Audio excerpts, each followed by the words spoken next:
കൈകൂപ്പി നിൽക്കുന്നു നിൻ മുന്നിലമ്മേ കനിവിൻ ഉറവേ കന്യാംബികേ. കൈകൂപ്പി നിൽക്കുന്നു നിൻ മുന്നിലമ്മേ കനിവിൻ ഉറവേ കന്യാംബികേ. ഉള്ളു കൊതിക്കുന്ന സ്നേഹം തരണേ, ആശ്വാസവാക്കുകൾ ചൊല്ലിടണേ. ഉള്ളു കൊതിക്കുന്ന സ്നേഹം തരണേ, ആശ്വാസവാക്കുകൾ ചൊല്ലിടണേ. കൈകൂപ്പി നിൽക്കുന്നു നിൻ മുന്നിലമ്മേ കനിവിൻ ഉറവേ കന്യാംബികേ.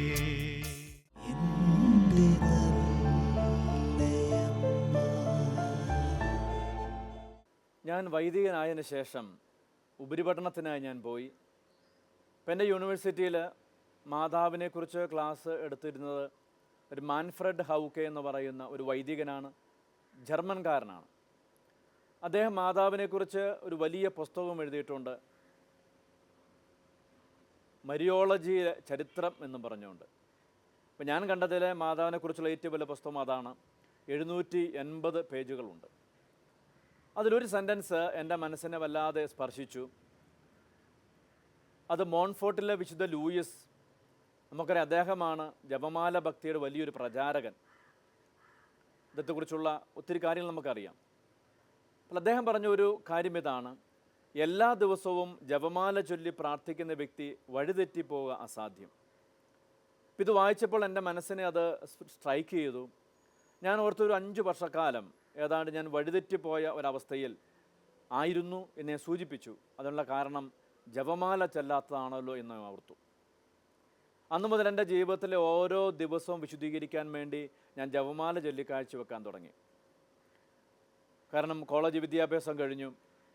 സാമാന്യം നല്ല രീതിയിൽ പഠിച്ചുകൊണ്ടിരുന്ന ഞാൻ നല്ല ഡീസൻ്റായിട്ട് തോറ്റുപോയി. എല്ലാ വിഷയത്തിനും തന്നെ തോറ്റുപോയി. ഇതെല്ലാവരും പറയാൻ പറ്റില്ല, വീട്ടിലറിഞ്ഞാൽ ഭയങ്കര വിഷമമായിരിക്കും. അങ്ങനെ ഇരിക്കുകയും ഞാൻ വീട്ടിൽ വന്നു. അപ്പോഴും പള്ളിപ്പോക്കും കാര്യങ്ങളൊന്നുമില്ല. അപ്പച്ചനും അമ്മയും എന്നോട് കാര്യമായിട്ടൊന്നും ചോദിച്ചിട്ടുമില്ല. ഇന്ന് ഞാൻ കരുതുകയാണ്, അന്ന് അവരെന്നോട് ചോദിച്ചിരുന്നെങ്കിൽ ഉറപ്പായിട്ട് ഞാൻ നാട് വിട്ടു പോയാനെ. കാരണം നമുക്ക് വീട്ടോ മതമോ വിശ്വാസമോ പ്രാർത്ഥനയൊന്നുമില്ല. നമുക്ക് ഭൗതികവാദവും രാഷ്ട്രീയം അതിൻ്റെ പ്രസ്ഥാനങ്ങളുമാണ്. അതിൽ ആ കാലത്ത് എനിക്ക് ഭയങ്കരമായൊരു വിഷമം തോന്നി. അപ്പം അങ്ങനെ ഇരിക്കെ ഒന്ന് ധ്യാനം കൂടാനുള്ളൊക്കെ ഒരു പ്രചോദനം പണ്ടും എനിക്ക് പലരും എന്നോട് നിർബന്ധിച്ചതാണ്, ഞാൻ താല്പര്യം കാണിച്ചില്ല. എനിക്ക് 2 കാര്യം അറിയണമെന്നൊരാഗ്രഹം: ഒന്ന്, ദൈവമുണ്ടോ എന്നറിയണം; 2, മനസ്സമാധാനം കിട്ടുമെന്ന് അറിയണം. അങ്ങനെ ഇരിക്കെ എൻ്റെ ബന്ധത്തിലുള്ള വ്യക്തി സണ്ണിച്ചേട്ടൻ, നമ്മുടെ സ്നേഹബഹുമാനപ്പെട്ട മാത്യു നായിക്കമ്മർ മച്ചൻ്റെ കൂടെ ആദ്യകാലങ്ങളിലൊക്കെ ശുശ്രൂഷയ്ക്ക് പോവുകയും പാടുകയും ചെയ്യുന്ന അദ്ദേഹമാണ്. അപ്പോൾ അദ്ദേഹം കൊണ്ട് പറഞ്ഞു, നീ ഒരു ധ്യാനത്തിന് പോകും. ഞാൻ പറഞ്ഞു, ഞാൻ പോകുന്ന പ്രശ്നമില്ല. ഏതായാലും കുറേ കഴിഞ്ഞപ്പോൾ എനിക്ക് പോകാൻ തോന്നി. ഞാൻ ഡിവൈനിൽ ധ്യാനത്തിന് പോയി. ഒരു 5000 പേര് ധ്യാനത്തിൽ പങ്കെടുക്കുന്നുണ്ട്. എനിക്ക് വലിയ താല്പര്യം തോന്നിയില്ല. ഞാനിവിടുന്ന് ബൈബിളോ പാട്ട് പുസ്തകമോ ഒന്നും കൊണ്ടുപോയില്ല. ആദ്യത്തെ 2 ദിവസം ഞാൻ വെറുതെ ഇങ്ങനെ കറങ്ങി നടന്നു. ഞാൻ പ്രാർത്ഥിക്കുന്നില്ല, സ്തുതിക്കുന്നില്ല, ഒന്നിലും ശ്രദ്ധിക്കുന്നില്ല. 2-ാം ദിവസം വൈകുന്നേരം ആയപ്പോൾ ചായയ്ക്ക് പോകുന്ന സമയത്ത് സ്റ്റേജിൽ ഭയങ്കരമായ ഹല്ലേലൂയ പ്രൈസ് ദി ലോർഡ്, ആളുകൾ കുറേ പേര് ഓടി വരുന്നു, ഏതൊരു മനുഷ്യനെടുത്ത് പൊക്കുന്നു. പിന്നീട് എനിക്ക് മനസ്സിലായി, ആ ധ്യാനത്തിൽ പങ്കെടുത്ത ഒരു ചെറുപ്പക്കാരനാണ്. അവൻ്റെ പേര് സജി എന്നാണ് അവിടെ വിളിച്ചു പറഞ്ഞു. കാസർഗോഡുകാരനാണ്. വെളുത്ത സുമുഖനായ സുന്ദരനായ ചെറുപ്പക്കാരൻ, പക്ഷെ അരയ്ക്ക് താഴെ തളർന്നു പോയിരിക്കുക. അപ്പോൾ ഈ മനുഷ്യൻ വീൽ ചെയറിലാണ് ധ്യാനത്തിൽ പങ്കെടുക്കുന്നത്.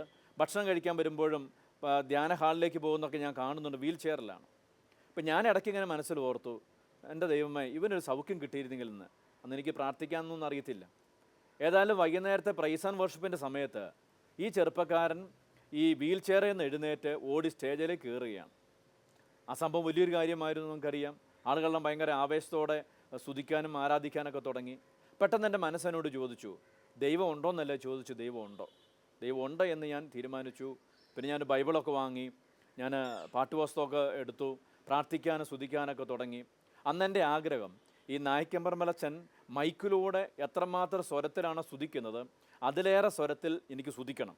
കാരണം ഞാൻ കോളേജിലായിരുന്നപ്പോൾ എൻ്റെ ശബ്ദം ഞാൻ ഉപയോഗിച്ച് രാഷ്ട്രീയത്തിന് വേണ്ടി, പ്രസ്ഥാനങ്ങൾക്ക് വേണ്ടി ഒത്തിരി മുദ്രാവാക്യം വിളിച്ചു കൊടുത്തയാളാണ്. അപ്പം അന്നത്തെ എൻ്റെ ആഗ്രഹം മുദ്രാവാക്യം വിളിച്ചതിലും കൂടുതൽ സ്വരത്തിൽ ദൈവത്തെ സ്തുതിക്കണം. ഏതായാലും പിറ്റേ ദിവസം ഞാൻ പോയി കുമ്പസാരിച്ചു. 5 വർഷത്തിന് ശേഷം കുമ്പസാരം കഴിഞ്ഞപ്പോൾ എൻ്റെ മനസ്സിന് ഭയങ്കരമായ ശാന്തതയുണ്ടായി. ഉടനെ എന്നോട് എൻ്റെ മനസ്സ് ചോദിച്ചു, നീ സമാധാനം തേടി വന്നതല്ലേ, അത് കിട്ടിയില്ലേ? അതും കിട്ടി. ഞാൻ തിരിച്ച് വീട്ടിൽ വന്നു.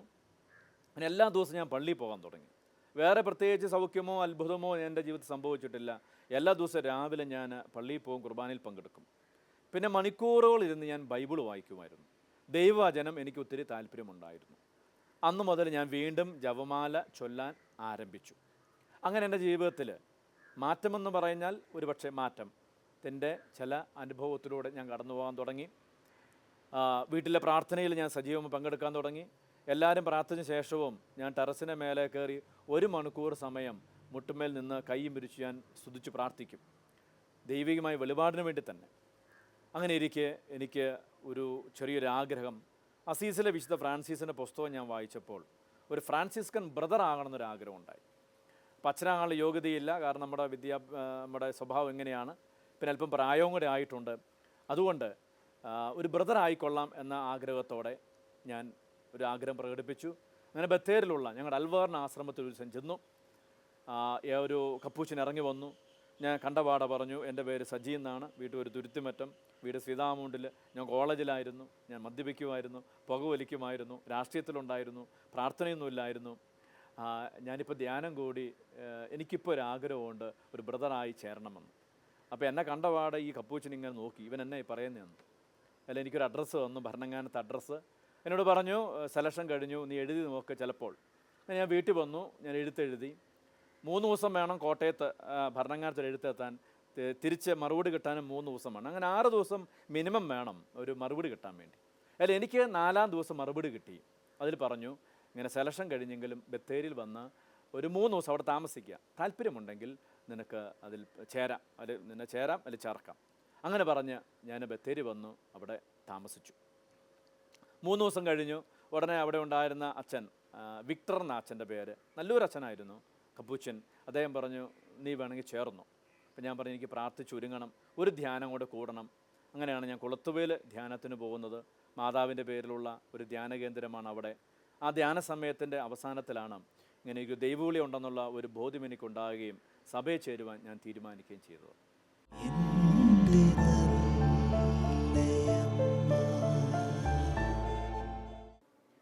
കപ്പൂച്ചൻ സഭയിൽ ചേരണം എന്നുള്ള ആഗ്രഹമുണ്ടായി.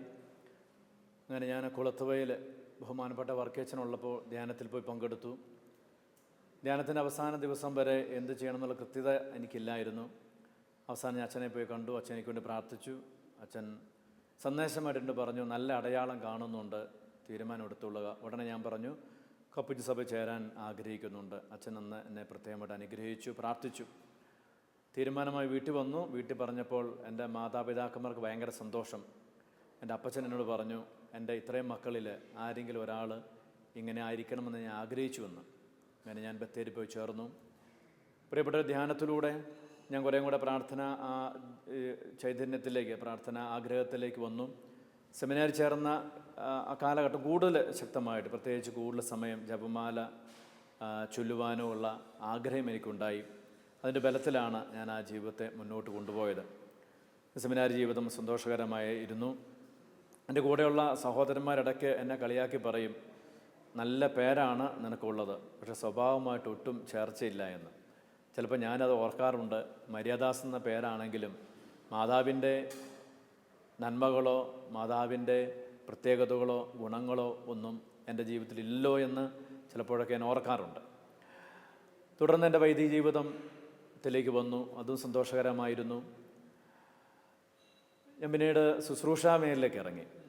ദൈവം അനുഗ്രഹിച്ച് അങ്ങനെ ഒരു അനുഗ്രഹം എനിക്കുണ്ടായിരുന്നു വചനം പ്രഘോഷിക്കാൻ വേണ്ടി. ഞാൻ സാധാരണഗതിയിൽ സിസ്റ്റേഴ്സിനെയോ ബ്രദേഴ്സിനെയോ സെമിനാറിലേക്ക് ധ്യാനിപ്പിക്കാൻ പോകുമ്പോൾ ഞാൻ 4 ജപമാല ചൊല്ലാറുണ്ട് സമൂഹത്തിന് വേണ്ടി, അല്ലെങ്കിൽ അവരെ കൊണ്ട് ചെല്ലിപ്പിക്കും.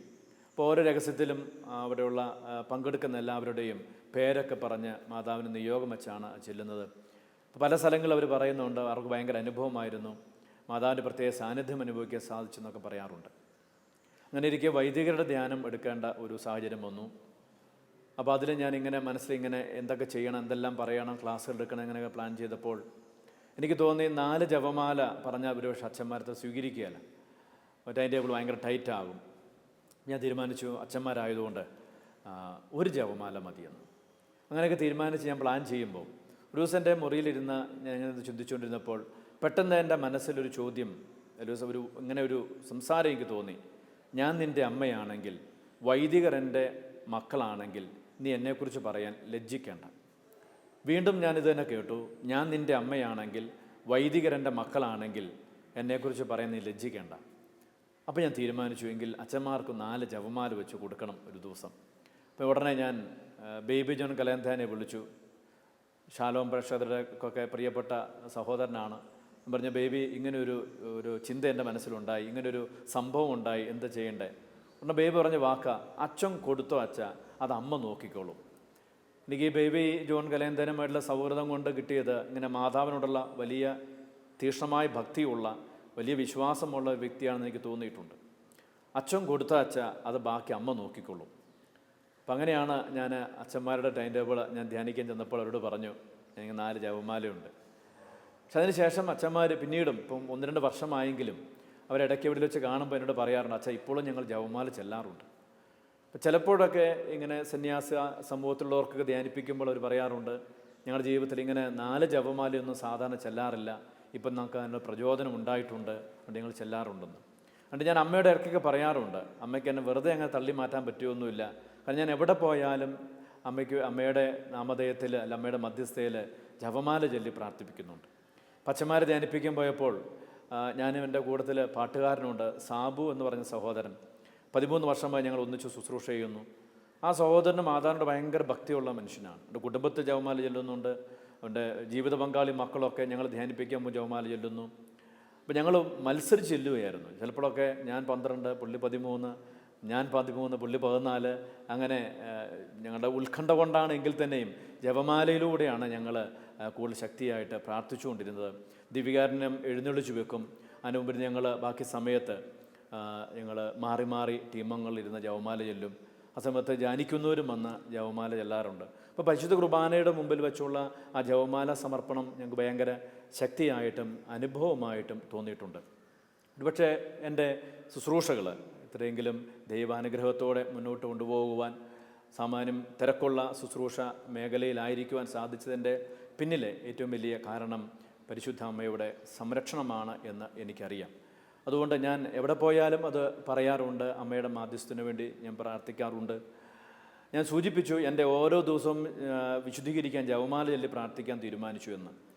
ഞാൻ ചെയ്യുന്ന കാര്യം എല്ലാ ദിവസവും ഞാൻ കിടക്കുന്നതിന് മുമ്പ് എൻ്റെ മൊബൈൽ ഫോണിൽ അന്ന് ചൊല്ലിയ ജപമാലയുടെ എണ്ണം ഞാൻ കൂട്ടിയിടും. എന്നിട്ട് ഞാൻ ഓരോ ദിവസവും അത് കൂട്ടും ഞാൻ. അപ്പോൾ ഇപ്പോൾ ഇന്ന് രാവിലെ വരെ ഉള്ള ജപമാല എന്ന് പറഞ്ഞാൽ അത് 14,012 ജപമാലയാണ്. അപ്പോൾ ഇതുവരെ ഞാൻ ഇങ്ങനെ എൻ്റെ ഓരോ ദിവസവും വിശുദ്ധീകരിക്കാൻ വേണ്ടി ജപമാല ചൊല്ലുന്നതാണ്. ഇനിയും എനിക്ക് ഒത്തിരി ചെല്ലേണ്ടതായിട്ടുണ്ട് എന്നെനിക്കറിയാം. 45 വയസ്സാകുമ്പോൾ 45 വർഷമാകുമ്പോൾ ഒരു വ്യക്തി ജനിച്ചിട്ട് 16,425 ദിവസമാകും. പിന്നെ ഞാൻ 2000-ലധികം ജപമാല ചെല്ലാനുണ്ട് എൻ്റെ ഇതുവരെയുള്ള ഓരോ ദിവസവും വിശുദ്ധീകരിക്കാൻ വേണ്ടി. ഞാൻ എവിടെയൊക്കെ ധ്യാനിപ്പിക്കാൻ പോകുമ്പോൾ അത് പറയാറുണ്ട്. ചിലരൊക്കെ എന്നോട് പറയാണ്ട്, അച്ഛൻ ഞങ്ങളും തുടങ്ങിയിട്ടുണ്ട് ഞങ്ങളുടെ ഓരോ ദിവസവും വിശുദ്ധീകരിക്കാൻ വേണ്ടി ഓരോ ജപമാല ചൊല്ലി പ്രാർത്ഥിക്കാൻ. പ്രിയപ്പെട്ടവരെ, കർത്താവിൻ്റെ വലിയൊരു സംരക്ഷണമാണ് പരിശുദ്ധ അമ്മയുടെ മാധ്യസ്ഥം വഴി, പ്രത്യേക ജപമാല വഴി നമുക്ക് ലഭിക്കുന്നതെന്ന് നമുക്കറിയാം. അതുകൊണ്ട് അമ്മയുടെ സ്നേഹമുള്ളവരും അമ്മയുടെ ഇഷ്ടമുള്ളവരും തീർച്ചയായിട്ടും ജപമാല ചെല്ലും എന്ന് അറിയാം. ഒത്തിരി പേരങ്ങനെ ചെല്ലുന്നവരുണ്ട്. ദിവസം മണിക്കൂറുകൾ ഇങ്ങനെ നിരന്തരമായ ജപമാലയിലൂടെ തന്നെ ജീവിതം, ശുശ്രൂഷകൾ, അധ്വാനമൊക്കെ സമർപ്പിക്കുന്ന ആളുകളെയും ഈ കാലത്തിനിടയിൽ കണ്ടുമുട്ടാൻ എനിക്ക് സാധിച്ചിട്ടുണ്ട്.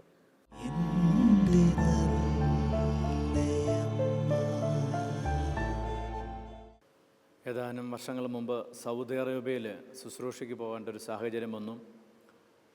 അപ്പോൾ എനിക്ക് വലിയ ആഗ്രഹമായിരുന്നു പോകുമ്പോൾ എൻ്റെ കയ്യിലുള്ള ജപമാല കൊണ്ടുപോകണമെന്ന്. 13 വർഷമായി ഞാൻ ഉപയോഗിക്കുന്ന 2 ജപമാല ഞാൻ തന്നെ അത് കെട്ടിയുണ്ടാക്കിയതാണ്. ഒന്ന് കഴുത്തിലുമുണ്ട്, ഒന്ന് എൻ്റെ കയ്യിലുമുണ്ട്. നമുക്കറിയാം സൗദി അറേബ്യയിലെ ബൈബിളോ കൊന്തയോ കുരിശൊന്നും കൊണ്ടുപോകാൻ അവർ അനുവദിക്കുകയില്ല. കിട്ടിയാൽ ഒന്നീ അവരെടുത്ത് വലിച്ചെറിയും, ഇല്ലെങ്കിൽ നമ്മളെ തിരിച്ചുവിടും. ഞാൻ ഏതായാലും രണ്ടും കൽപ്പിച്ച് മാതാവിൻ്റെന്ന് പ്രാർത്ഥിച്ച് ഈ ജപമാല ഒരു ചെറിയ ബാഗിലാക്കി എൻ്റെ പെട്ടിയിൽ വെച്ചു. അവിടെ ഇറങ്ങുമ്പോഴൊക്കെ അവരെ സ്കാൻ ചെയ്തു. എന്നെ അത്ഭുതപ്പെടുത്തി. എൻ്റെ ബാഗിലുള്ള എല്ലാ സ്ഥാനവും സ്കാനിങ്ങിൽ അവർക്ക് കാണാൻ പറ്റി, നമുക്ക് കാണാം. ഈ ജപമാല മാത്രം കണ്ടിട്ടില്ല. ഞാനവിടെ ചെന്നു. പിന്നെ അതെടുത്ത് ഉപയോഗിച്ച് ശുശ്രൂഷയുള്ള സമയത്തൊക്കെ ഞാൻ ആ കാര്യം പറയുകയും അത് ഉപയോഗിക്കാൻ സാധിക്കുകയും ചെയ്തു. അപ്പം എനിക്ക് തോന്നുന്നു നമ്മുടെ ചില കാര്യങ്ങളൊക്കെ, ചില ആവശ്യങ്ങളൊക്കെ നമ്മുടെ വ്യക്തിപരമായ സ്വാർത്ഥപരമായ ആഗ്രഹങ്ങളും ആവശ്യങ്ങളും അല്ല എങ്കിൽ ശരിക്കും കർത്താവ് വലിയ അത്ഭുതകരമായ രീതിയിൽ നമ്മളെ നയിക്കുന്നുണ്ട്. പരിശുദ്ധമ്മയുടെ പ്രത്യേക മാധ്യസ്ഥം വഴിയാണ് ഇത് സാധിച്ചതെന്ന് എനിക്കറിയുകയും ചെയ്യാം. 2 വർഷം മുമ്പ് ഞങ്ങൾ മരിയൻ ധ്യാനം നടത്താൻ വേണ്ടി സ്വിറ്റ്സർലൻഡിൽ പോയി. ഇപ്പോൾ 3 ദിവസത്തെ ധ്യാനമാണ്. ധ്യാനം കഴിഞ്ഞു. അപ്പോൾ എനിക്ക് ഇവിടുന്ന് പോകുമ്പോൾ ഒരു ആഗ്രഹം ഉണ്ടായിരുന്നു, ലൂർദിലൊന്ന് പോകണമെന്ന്, മാതാവിനോട് പോയി പ്രാർത്ഥിക്കണമെന്ന്. ഞാൻ അതിന് മുമ്പ് ഒരു പ്രാവശ്യം പോയിട്ടുണ്ട്. അപ്പോൾ എൻ്റെ കൂടെ ബഹുമാനപ്പെട്ട ബേബി ജോൺ കലയന്താനിയും എൻ്റെ കൂടെ പാട്ട് പാടുന്ന സാബു ബ്രദറുമുണ്ട്. അപ്പോൾ ഇവരെ ഒന്ന് കൊണ്ടുപോകണമെന്ന് എനിക്ക് ആഗ്രഹം. ഞാനിവിടുന്ന് മെയിൽ അയച്ചപ്പോൾ ആർക്കും അത്ര സൗകര്യമായിട്ട് തോന്നിയില്ല, ജോലി തിരക്കൊക്കെ ഉണ്ടെന്ന് അവർ പറഞ്ഞു. അവിടെ ചെന്ന് ധ്യാനം കഴിയുന്ന സമയത്ത് ഞങ്ങൾ കൊണ്ടുപോയി ബോബൻ ചേട്ടൻ അവിടെ അനൗൺസ് ചെയ്തു, ഇങ്ങനെ ധ്യാന ടീമിന് ലൂർദിൽ പോയി പ്രാർത്ഥിക്കണം എന്നുകൊണ്ട് ആർക്കെങ്കിലും പറ്റുമോ. അത്ഭുതം എന്ന് പറയട്ടെ, 3 കുടുംബങ്ങൾ തയ്യാറായി വന്നു. അതിലൊരു കുടുംബം ബിജു ഷൈനി കുടുംബമാണ്. അവർ ഞങ്ങളോട് പോകുന്ന വഴിക്ക് പറയുക, എന്തിനാണെന്ന് അറിയത്തില്ല, ഞങ്ങൾ നേരത്തെ തന്നെ 2 മാസം മുമ്പ് തന്നെ ഈ ഒരാഴ്ച വെറുതെ ലീവ് എടുത്തിട്ടു. എന്തിനാണെന്ന് പ്രത്യേകിച്ച് പ്ലാനൊന്നുമില്ല. അപ്പോൾ അവിടെ ഞങ്ങൾ വണ്ടിക്കാണ് പോകുന്നത്. ഒരു പ്രശ്നമുണ്ടായി. തലേ ദിവസം ഞങ്ങളുടെ വിസ ചെക്ക് ചെയ്തപ്പോൾ അതിനകത്ത് സിംഗിൾ എൻട്രി എന്നാണ് അടിച്ചിരിക്കുന്നത്. മൾട്ടിപ്പിൾ എൻട്രി ഉണ്ടെങ്കിൽ മാത്രമാണ് നമുക്കത്ര ഫ്രീ ആയിട്ട് മറ്റു രാജ്യത്ത് പോകാൻ പറ്റുള്ളൂ. ഷെങ്കൻ വിസയാണെങ്കിലും ചിലപ്പോൾ അവർ പിടിച്ചാൽ അവർ ഫൈൻ അടയ്ക്കുമെന്നാണ് പറഞ്ഞത്. അപ്പോൾ എനിക്ക് ഇച്ചിരി ടെൻഷൻ ഉണ്ടായിരുന്നു പോകാൻ വേണ്ടി. ബേബി ജോൺ പറഞ്ഞു, സാരമില്ല അച്ഛൻ, നമുക്ക് പോകാം.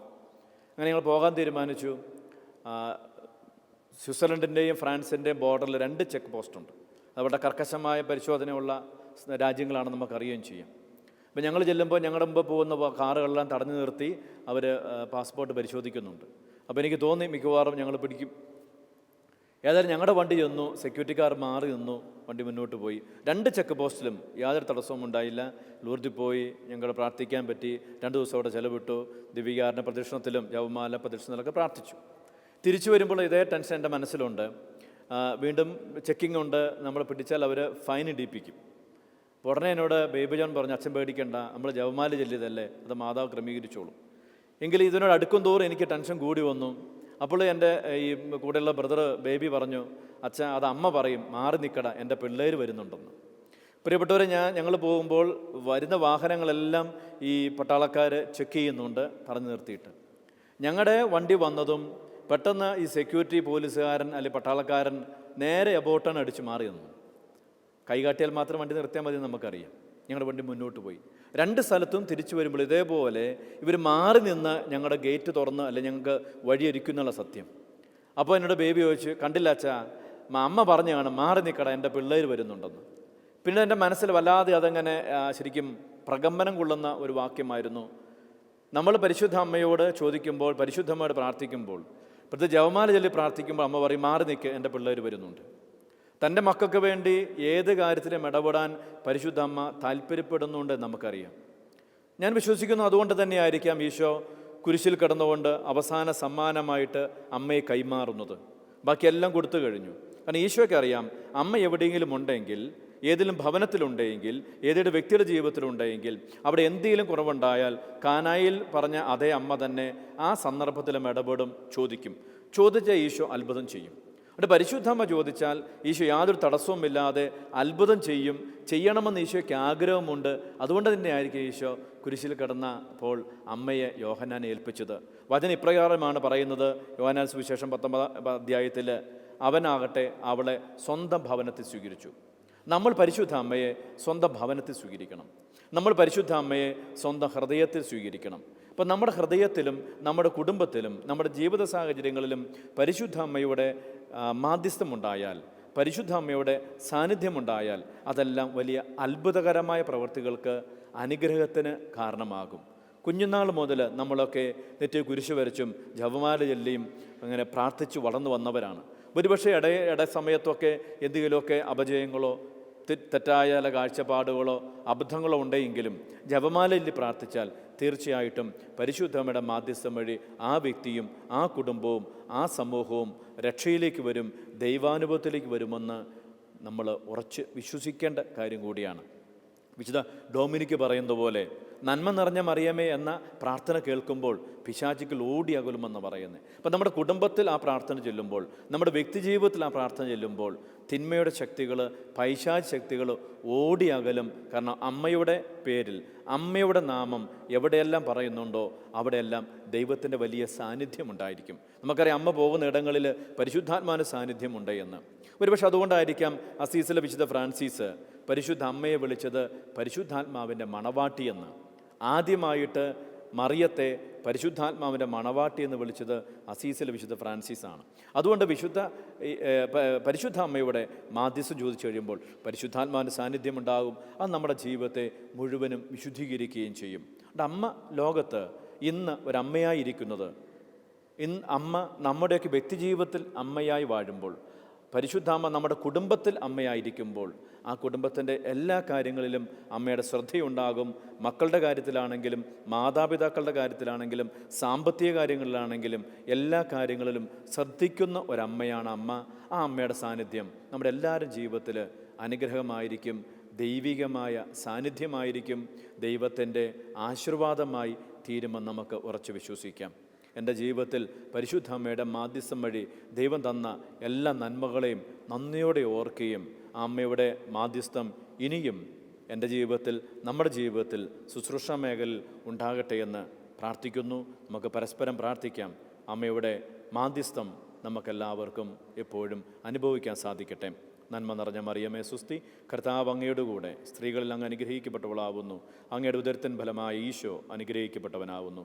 പരിശുദ്ധ മറിയമേ തമ്പുരാൻ്റെ അമ്മേ, പാപികളായ ഞങ്ങൾക്ക് വേണ്ടി ഇപ്പോഴും ഞങ്ങളുടെ മരണസമയത്തും തമ്പുരാനോട് അപേക്ഷിക്കണമേ.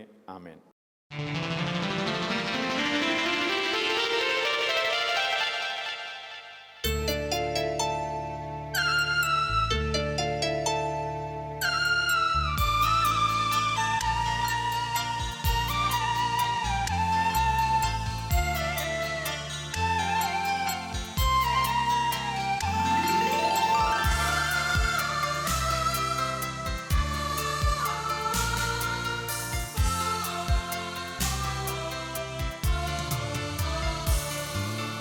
കൈകൂപ്പി നിൽക്കുന്നു നിൻ മുന്നിലമ്മേ, കനിവിൻ ഉറവേ കന്യാംബികേ.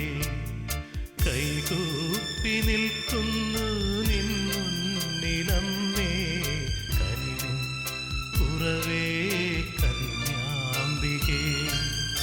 ഉള്ളു കൊതിക്കുന്ന സ്നേഹം തരണേ, ആശ്വാസവാക്കുകൾ ചൊല്ലിടണേ. ഉള്ളു കൊതിക്കുന്ന സ്നേഹം തരണേ, ആശ്വാസവാക്കുകൾ ചൊല്ലിടണേ. കൈകൂപ്പി നിൽക്കുന്നു നിൻ മുന്നിലമ്മേ, കനിവിൻ ഉറവേ കന്യാംബികേ.